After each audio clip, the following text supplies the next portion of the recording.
بسم اللہ الرحمن الرحیم. یہ بڑا اہم سوال ہے کہ ہر مسلمان کو لگتا ہے کہ اس کا ایمان خطرے میں ہے یا اسلام خطرے میں ہے. دیکھیں, کچھ بنیادی باتیں ہیں جو ہم سمجھیں. میں اپنا خیال پیش کروں, آپ انشاءاللہ اتفاق کریں یا نہ بھی کریں.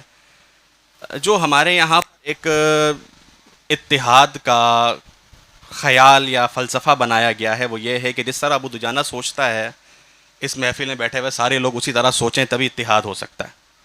جبکہ پوری دنیا کے اندر, پوری انسانی تاریخ میں آج تک ایسا کوئی بھی اتحاد نہیں ہوا کہ ہر شخص ایک فرد واحد کی طرح سوچنا شروع کر دیں اور سب متحد ہو گئے. نہیں, اتحاد اسی صورت کے اندر ممکن ہوتا ہے کہ میں جو ہوں میں ہوں, حضرت جو ہیں میں حضرت کو اسی طرح ایکسیپٹ کروں, حضرت جس طرح ہیں میں اسی طرح ایکسیپٹ کروں, حضرت جس طرح اسی طرح ایکسیپٹ کروں.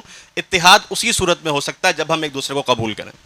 ایسا نہیں ہو سکتا کہ میں سب میرے ہم خیال ہو جائیں اور سب بھی تبھی اتحاد ہو, ایسا ناممکن ہے.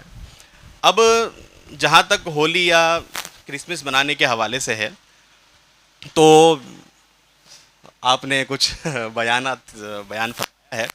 دیکھیں, ہر مذہب کی اپنی ایک آئیڈیالوجی ہے, کچھ خیالات ہیں اور کچھ آپ کے موضوع ڈیبیٹ والے بھی ہیں.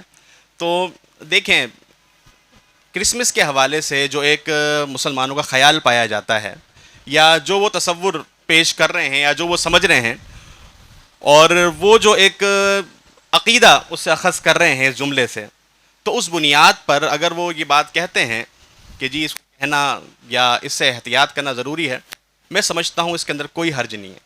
اچھا, کیوں میں ایک بات یہاں پر آگے کروں.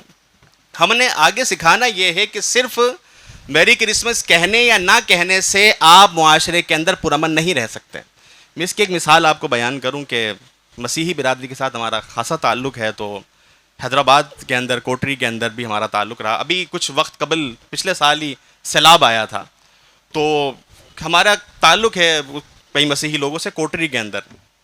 تو آپ یقین جانیے کئی لوگ ہیں جو مبارکباد دیتے ہیں, کیک کھانے کے لیے جاتے ہیں, لیکن جب سیلاب آیا ہوا تو ان میں سے کوئی بندہ بھی ان کے ساتھ نہیں کھڑا تھا.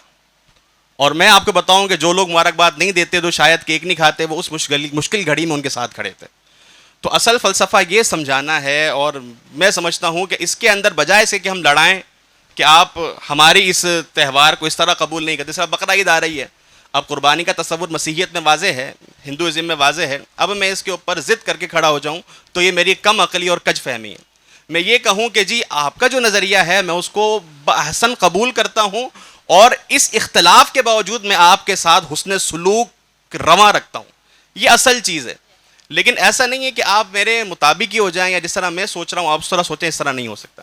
اچھا, اسی طرح ہولی کا معاملہ ہے. ہولی پہلے نہیں اس طرح منائی جاتی تھی, اب تو یونیورسٹی کے اندر منائی جا رہی ہے.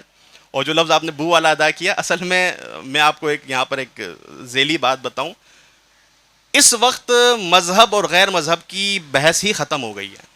یہ تو ہم اور آپ جو کہ تھوڑا بہت خدا کے ساتھ لگاؤ رکھتے ہیں, یہ ہماری بحثیں ہیں. آج کا سب سے بڑا مذہب کیپٹلزم ہے. اگر آپ امیر ہیں نا,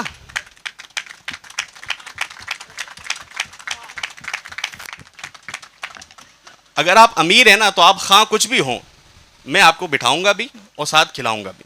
لیکن جب آپ غریب ہوں, کجا مسلمان ہو یا کچھ بھی ہوں آپ, میری نفرت غریبی کی وجہ سے, امیری کی وجہ سے نہیں ہے. تو یہ تفریقات ختم ہو گئی ہیں.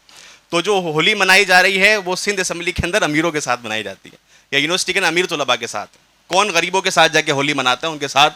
کوئی آپ بتا دیں کہ جو قسمہ پرسی کے اندر جو ہندو لوگ ہیں, ہندو طبقہ جو سناتن دھرم کو ماننے والے لوگ ہیں, جو کم یعنی کہ معاشی لحاظ سے کمتر ہیں, کون جا کے ان کے ساتھ ہولی مناتا ہے؟ یہ تو جو مالدار لوگ ہیں ان کے یہ سارے معاملات ہیں. تو ہم نے یہ سمجھنا ہے کہ یہ قطعاً اس چیز کا باعث نہیں ہے کہ ہم اس طرح قبول کریں کہ تہواروں کو منائیں. ہم نے اپنے بچوں کو اور اپنی نوجوان نسل کو اس بات پر لگانا ہے کہ جی یہ چند جملوں کے اوپر, یہ جو تہوار جو کہ ایک دن آتا ہے یا 2 دن آتا ہے سال میں, ان کے اوپر ہم نے ایک دوسرے کے ساتھ تعلق نہیں رکھنا, بلکہ یہ تعلق ایک دوسرے کے ساتھ محبت والا ہو, خیال والا ہو, اور جب ایک دوسرے کو ضرورت ہو تو ہم وہاں پر موجود ہوں. یہ چیز سمجھائیں گے انشاءاللہ, وہ اسلام بھی خطرے میں ہے اور دیگر مسئلے ہیں وہ بھی حل ہو جائیں گے انشاءاللہ.